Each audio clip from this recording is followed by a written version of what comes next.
નમસ્કાર વિદ્યાર્થી મિત્રો આજે આપણે આ વિડીયોની અંદર ધોરણ 9 વિષય સામાજિક વિજ્ઞાનની સ્વઅધ્યયન પોથીનો ભાગ 5નો પાઠ નંબર 18 વન્ય જીવનની વાત કરવાના છીએ। અહીંયા મિત્રો સામાજિક વિજ્ઞાનના સ્વઅધ્યયન પોથીના ભાગ 5ના પાઠ 18નું સંપૂર્ણ સોલ્યુશન છે। મિત્રો આવા સરસ મજાના સોલ્યુશન મેળવવા માટે આપણી ચેનલ મેથ્સ બાય પંકજ કાપડિયાને સબસ્ક્રાઇબ કરો અને આ વિડીયો તમારા મિત્રો સાથે શેર કરો। તો શરૂ કરીએ ધોરણ 9 વિષય સામાજિક વિજ્ઞાનની સ્વ અધ્યયન પોથીનો ભાગ 5નો પાઠ 18। અહીંયા સૌપ્રથમ વિભાગ એ આવે છે। પ્રશ્ન 1, નીચે આપેલા પ્રશ્નના માગ્યા મુજબ જવાબ લખો। એમાં પેલું અ જોડકા જોડો। એમાં પેલું કાજીરંગા રાષ્ટ્રીય ઉદ્યાન તો ઈ અસમ, બીજું ગીર રાષ્ટ્રીય ઉદ્યાન તો એ ગુજરાત, ત્રીજું બાંદીપુર રાષ્ટ્રીય ઉદ્યાન તો સી કર્ણાટક, ચોથું દચીગામ રાષ્ટ્રીય ઉદ્યાન તો એફ જમ્મુ કાશ્મીર, ત્રીજું પાંચમું કાર્બેટ રાષ્ટ્રીય ઉદ્યાન તો ડી ઉત્તરાખંડ। ત્યાર પછી બ, નીચેના વિધાનો ખરા છે કે ખોટા તે જણાવો। એમાં પેલું સાચું, બીજું ખોટું, ત્રીજું સાચું, ચોથું ખોટું, પાંચમું ખોટું।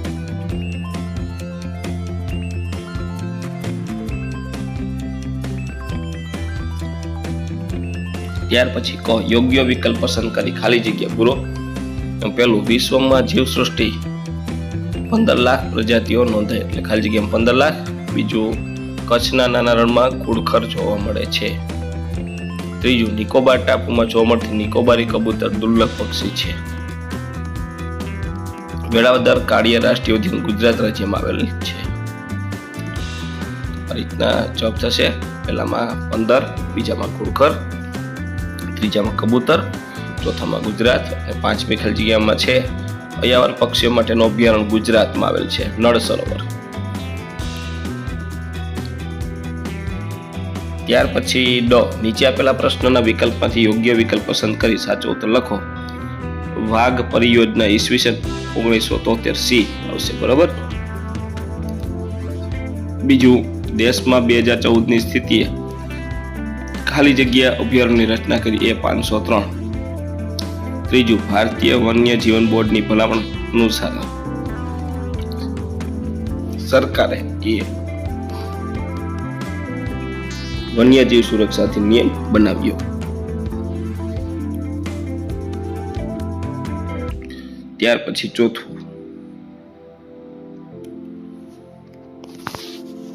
એમાં આવશે બી ઓપ્શન 1972 અને પાંચમું 2014ની સ્થિતિએ ગુજરાતમાં જૈવ આરક્ષિત ક્ષેત્ર તો એ 1। ત્યાર પછી ઈ, નીચે આપેલા પ્રશ્નના 1-2 વાક્યમાં જવાબ લખો। એમાં પેલું ઉડતી ખિસકોલી ક્યાં જોવા મળે છે તો પશ્ચિમ ઘાટના ગીચ જંગલોમાં ઉડતી ખિસકોલી જોવા મળે છે। બીજું ભારતમાં કેટલી જીવસૃષ્ટિની પ્રજાતિઓ નોંધાઈ છે? ભારતમાં આશરે 81,251 જૈવ વિવિધતાની પ્રજાતિઓ નોંધાઈ છે। ત્રીજું, દક્ષિણ દ્વીપકલ્પના વર્ષાવનોમાં કયું પ્રાણી મુખ્યત્વે છે તો દક્ષિણ દ્વીપકલ્પના વર્ષાવનો મુખ્ય હાથી છે। આ ઉપરાંત વાઘ અને વાંદરા પણ જોવા મળે છે। કસ્તુરી મૃગ, ચોથું, કસ્તુરી મૃગ ક્યાં જોવા મળે છે? કસ્તુરી મૃગ હિમાલયના ઊંચા પર્વતીય વિસ્તારમાં જોવા મળે છે।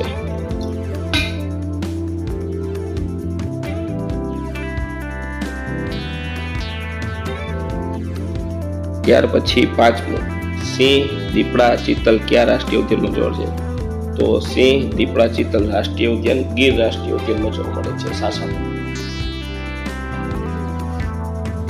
વિભાગ બી, નીચે આપેલા પ્રશ્ન 15 થી 35 શબ્દોમાં લીટી છેલ્યા શબ્દો આવે છે, જવાબ લખો। પેલું, ભારતમાં જૈવ વિવિધતાની દ્રષ્ટિએ વિશ્વમાં કયો ક્રમ ધરાવે છે? જૈવ વિવિધતાની દ્રષ્ટિએ વિશ્વમાં ખૂબ જ સમૃદ્ધ અને બૃહદ જૈવ વિવિધતા ધરાવતા કુલ 8 દેશોમાં 6થા ક્રમે છે. બીજું, વિધિને ઘોરાડ જોવા જવું છે તો કયા વિસ્તારની મુલાકાત લેશે? વિધિને જો ઘોરાડ જોવા માંગતી હોય તો તે ગુજરાતના કચ્છના નાના રણ અને ઘાસના મેદાનોવાળા વિસ્તારની મુલાકાત લેવી જોઈએ, કારણ કે ત્યાં ઘોરાડ જોવા મળે છે. ત્યાર પછી ત્રીજું, જળ પ્રાપ્તિ વિસ્તારોમાં શિયાળામાં કયા યાયાવર પક્ષીઓ ઉતરી આવે છે? શિયાળા દરમિયાન ભારતના જળ પ્રાપ્તિ વિસ્તારોમાં ઠંડા પ્રદેશોમાં સાઇબેરિયન ક્રેન, પેલિકન, તિબેટિયન બતક, કુંજ, કરકડા વગેરે યાયાવર પક્ષીઓ જોવા મળે છે.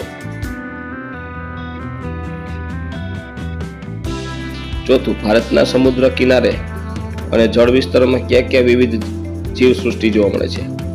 ભારતના દરિયા કિનારે તથા અન્ય જળ વિસ્તારોમાં વિવિધ પ્રકારની માછલીઓ,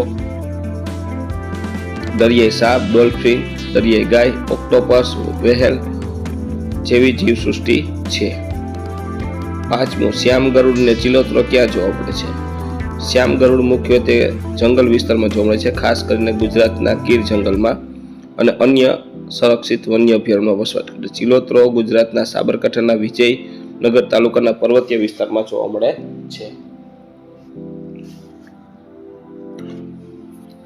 છઠ્ઠું, મૌર્ય યુગના કયા મહાન રાજાએ ના સમયમાં વન્ય જીવોના સંરક્ષણ અર્થે કાયદા બનાવ્યા હતા? મૌર્ય યુગના મહાન સમ્રાટ અશોકના સમયમાં વન્ય જીવોના સંરક્ષણ માટે કાયદા બનાવ્યા હતા. તેઓ પ્રાણીને હત્યા રોકવા અને રક્ષણ માટે અનેક નિયમો અમલમાં મૂક્યા હતા. મિત્રો, ખાસ વિડીયો સારો લાગ્યો હોય તો આપણી ચેનલ મેથ્સ બાય પંકજ કાપડિયાને સબસ્ક્રાઇબ કરવાનું ભૂલવાનું નથી. ડિસ્ક્રિપ્શન બોક્સમાં આપણી શાળા શિક્ષક એપ્લિકેશન લિંક આપી છે. એપ્લિકેશન ડાઉનલોડ કરી આ પાઠની PDF મેળવી શકો છો. પ્રશ્ન 1, નીચેના પ્રશ્નોના મુદ્દાસર જવાબ લખો. એમાં પહેલું, ભારતને કયા 9 પ્રાણી ભૌગોલિક ભાગમાં વહેંચવામાં આવ્યા છે? તો એનો જવાબ છે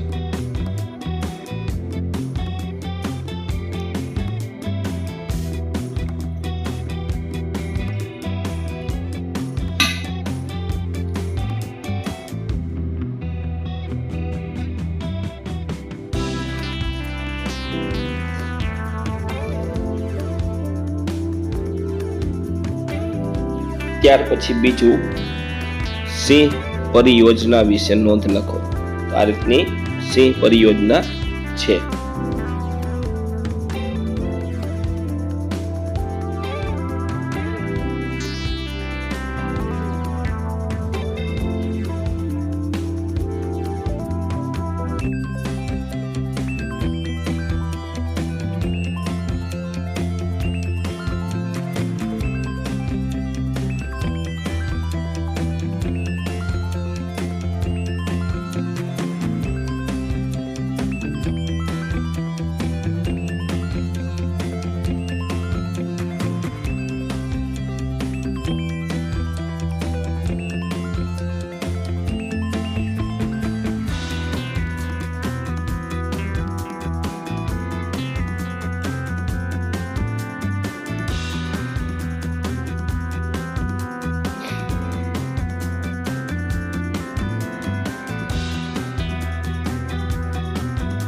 ત્યાર પછી ત્રીજું, વન્ય જીવો પર આજે કયા જોખમો તોડાઈ રહ્યા છે? તો આ રીતનો જવાબ થશે.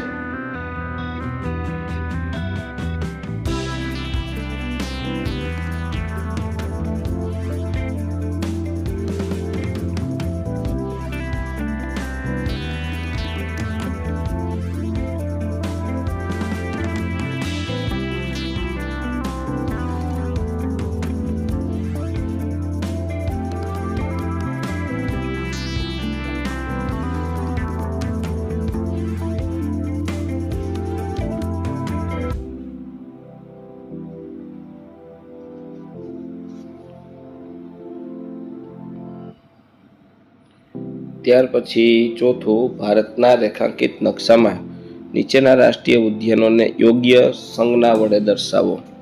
તો પેલું દચીગાંવ છે એ જમ્મુ કાશ્મીર વિસ્તારમાં આવેલું છે. પછી કાર્બેટ અહીંયા ઉત્તર પ્રદેશના વિસ્તારમાં આવે છે.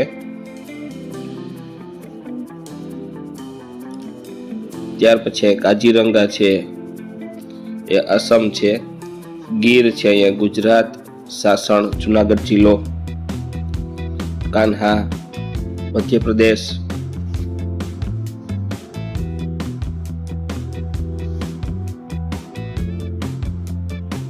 પછી મધુમલાઈ અહીંયા જે આપણે સંજ્ઞા કરી છે ચોકઠું એ રાષ્ટ્રીય ઉદ્યાન છે, ગોળ છે વન્યજીવ અભયારણ્ય છે. આ રીતનું થશે. ત્યાર પછી પ્રશ્ન 5, વન્યજીવ સંરક્ષણની જરૂરિયાત સાથે ઊભી થઈ છે. તો આ રીતનો જવાબ થશે.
ત્યાર પછી વિભાગ ડી આવે છે.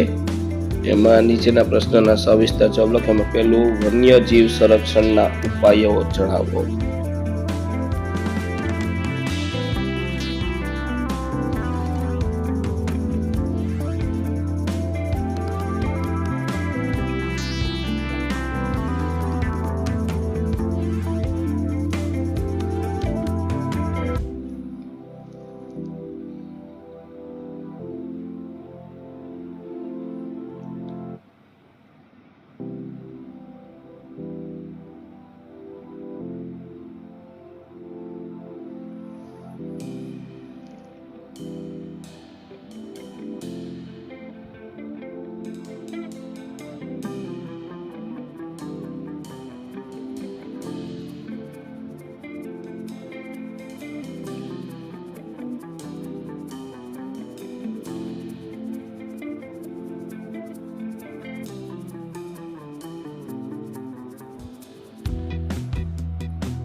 ત્યાર પછી બીજું, ભારતના વૈવિધ્ય સભર વન્યજીવ વિશે ટૂંક નોંધ લખો. તો આ રીતની ટૂંક નોંધ થશે.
ત્યાર પછી ત્રીજું છે વન્ય જીવ સંરક્ષણની વિવિધ યોજના વિશે નોંધ તૈયાર કરો.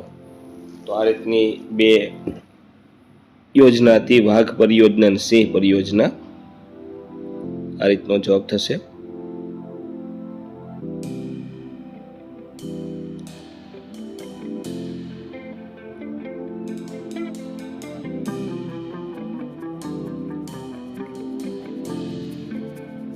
મિત્રો ખાસ ચેનલ ઉપર નવા હોય, વિડીયો સારો લાગ્યો હોય તો મિત્રો ચેનલને સબસ્ક્રાઈબ કરવાનું ભૂલવાનું નથી, જેથી આપણે સ્વાધ્યાય પોથીની ભાગ 5 ત્યાર પછી ભાગ 6 ના પણ સોલ્યુશન મૂકવાના છે, તરત તમને મળી જાય. એટલા માટે ખાસ ચેનલને સબસ્ક્રાઈબ કરો અને આ વિડીયો તમારા મિત્રોને શેર કરો, જેથી એ પણ સોલ્યુશન મેળવી શકે. અને ડિસ્ક્રિપ્શન બોક્સમાં આપણી શાળા શિક્ષક એપ્લિકેશન લિંક આપી છે, ત્યાંથી એપ્લિકેશન ડાઉનલોડ કરી પીડીએફ પણ જોઈ શકો છો.